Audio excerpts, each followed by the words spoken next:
dan mengamalkannya, meninggalkan perilaku yang buruk dan memperbanyak perilaku yang baik yang ada di dalam Al-Quran dan yang dicontohkan oleh beliau Nabi Muhammad Sallallahu Alaihi Wasallam. Biqaulina Allahumma shalli ala Sayyidina Muhammad.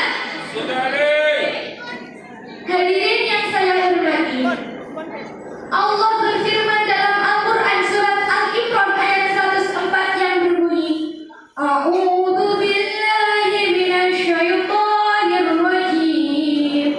Bismillahirrahmanirrahim. Wal takum minkum ummatun yad'una ilal khair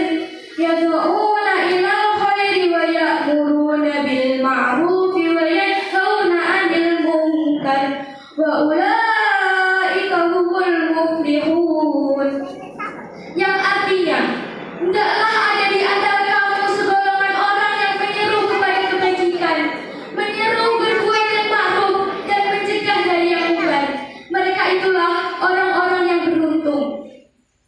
Dari ayat tersebut dapat kita pahami bahwa kita sebagai generasi muda adalah ujung tombak pelaksanaan dakwah masa depan umat. Sebentar lagi tongkat estafet pembangunan bangsa dan agama akan diserahkan kepada kita sebagai generasi muda oleh generasi tua yang akan sendirinya rapuh dimakan usia. Sekarang pertanyakan pada diri kita, sudah siapkah kita untuk itu? Sementara kita masih melihat banyak generasi muda yang entah itu putus sekolah, berbuat onar, main game, minum minuman keras, dan narkotika menjadi teman akrabnya. Waktunya hanya digunakan untuk hura-hura, malam begadang, siang minta uang, baca Al-Quran dilupakan, main game diutamakan, sembahyang dilupakan, maka berapa jadi kesenangan. Kesempatan habis tak menjadi persoalan. Katanya, inilah pemuda zaman sekarang. Kalaupun begitu di pemuda zaman sekarang, apa yang akan terjadi pada masa yang akan datang? Jawabannya tak lain dan tak bukan umat akan hancur, negara akan binasa, dan agama pun tinggal nama saja. Oleh karena itu, agar yang demikian tidak terjadi melalui pidato singkat ini, saya mengingatkan, saya mengajak para generasi muda untuk sing-singkan dengan bajumu, tampil ke garis depan, bawa obor keselamatan dan kebenaran agar umat tidak kehilangan pedoman. Wahai pemuda harapan umat.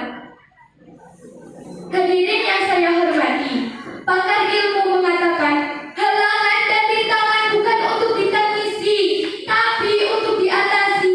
Laut takkan indah tanpa gelombang, malam takkan cerah tanpa bintang, dan bintang pun takkan bersinar tanpa kegelapan malam. Perjuangan bukan berarti tanpa pengorbanan. Inilah sikap yang harus kita miliki, wahai generasi muda. Sekian yang dapat saya sampaikan.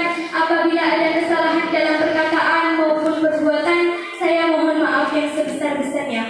Wabillahi taufiq wal hidayah, wabillahi wal